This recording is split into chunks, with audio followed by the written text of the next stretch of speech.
જોઈ રહ્યા છો સ્પાર્ક ટુડે ન્યૂઝ। કરોડો રૂપિયાના ખર્ચે નર્મદા નદી પર અશા માલસર બ્રિજ તો બની ગયો, પણ તેને જોડતા રસ્તો બનવાનું શું તંત્ર ભૂલ્યું છે?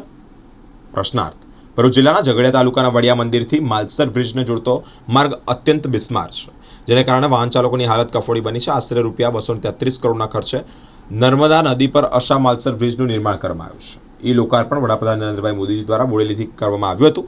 બ્રિજને જનતા માટે ખુલ્લો મુકાયાને પણ ખાસા મહિના વીતી ગયા છતાં હજુ ઉમલ્લા તરફથી બ્રિજને જોડાતો મુખ્ય માર્ગ પર જવાબદાર તંત્ર દ્વારા પૂરતું ધ્યાન આપવામાં આવ્યું નથી। નર્મદા જિલ્લા સ્ટેટ હાઈવે ડેપ્યુટી એક્ઝિક્યુટિવ એન્જિનિયરને ટેલિફોનિક વાત કરતા તેમણે જણાવ્યું છે કે આ રસ્તો પંચાયત હસ્તક હતો, હવે સ્ટેટ હાઈવેમાં તબદીલ કરવામાં આવ્યો છે। વહેલી તકે માર્ગનું કામ શરૂ કરવામાં આવે તેવું જણાવવામાં આવ્યું છે।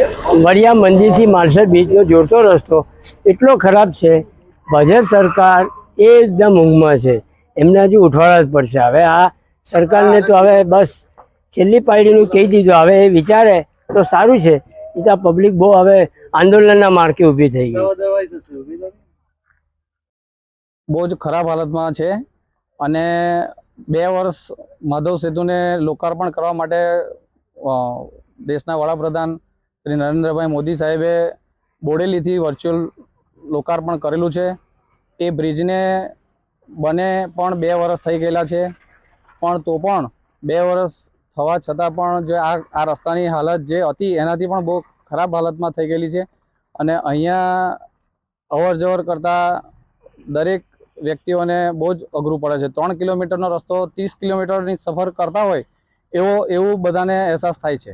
તો બધાની લોકોની માગણી એવી છે કે આ રસ્તાને વહેલી તકે એનું બનાવવાનું શરૂઆત કરે, અને બધાને બહુ જ આ રસ્તાની બહુ હાલાકી થાય છે।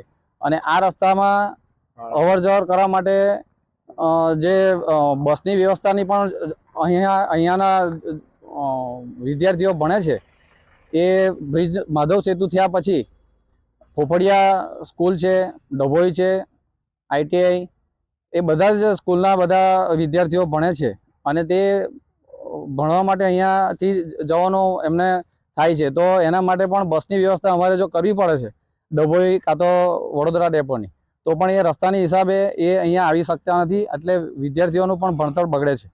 તો અમારે જે પણ તંત્રમાં લાગતું હોય આ રસ્તો, ઝઘડિયા તંત્રમાં તો લાગતો નથી, કેમ કે અમારે ધારાસભ્ય સાહેબ સાથે વાત કરેલી છે, તો એમને એવું કીધું કે આ આખો રસ્તો નર્મદા જિલ્લામાં લાગે છે, તો જે તંત્રમાં લાગતું હોય તો એ તંત્રમાં વહેલી તકે આ રસ્તાનું નિર્માણ થાય, અને વહેલી તકે લોકોને આ હાલાકીનો સામનો કરવો ના પડે, એવી અમારી લોકોની માગણી છે।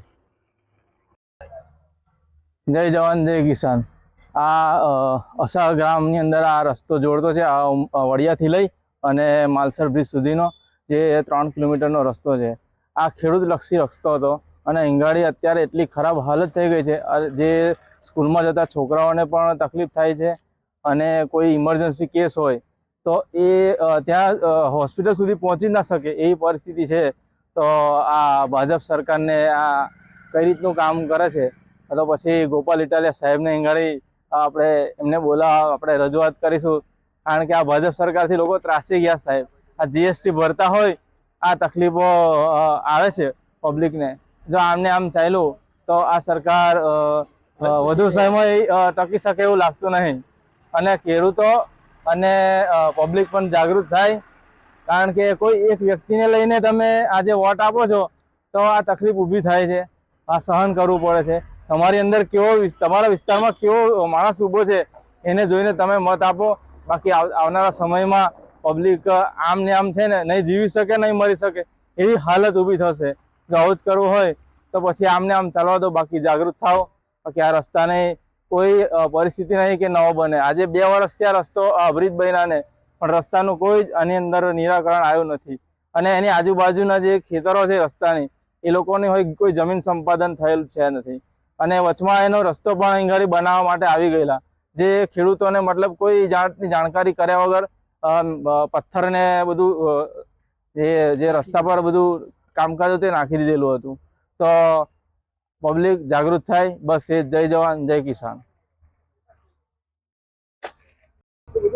હું વિરેન્દ્રસિંહ રતનસિંહ વાસદિયા, ગામ અસા, અમારે જે આ બ્રિજને જોડતો રસ્તો છે વડિયા તલાવથી લઈને માલસર સુધીનો એટલી ખરાબ હાલતમાં જે રસ્તો છે આ કે જે માતા બહેનોને કોઈને ડિલિવરીનો પ્રશ્ન હોય તો આ રસ્તેથી કદાચ અમારે એમને બરોડા દવાખાને લઈ જવા હોય તો આ રસ્તામાં જ કદાચ એમને ડિલિવરી નોર્મલ જ થઈ જાય એવી પરિસ્થિતિ થઈ ગઈ છે.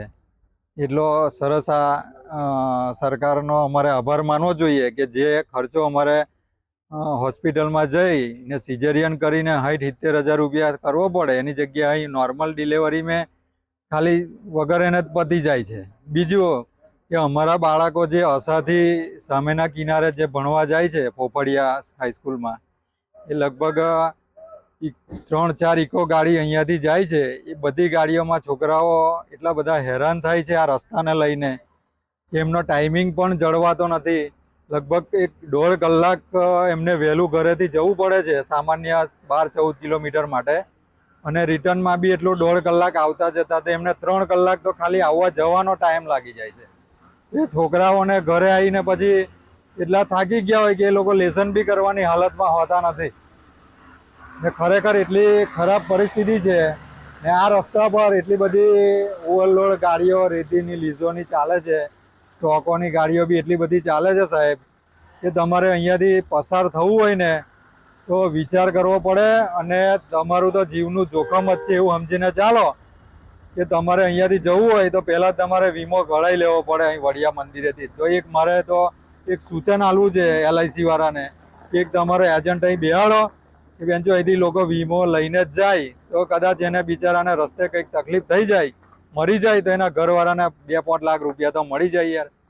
બીજું તો બધી વાત એ ગઈ હાડે ગઈ. એટલે સરકારને વિનંતી કે તમે આ રસ્તો બનાવો કાં તો ના બનાવવો હોય તો આ જે તે લોકોની જમીનો છે એમને પરત આપી દો તો બહુ આભાર તમારો.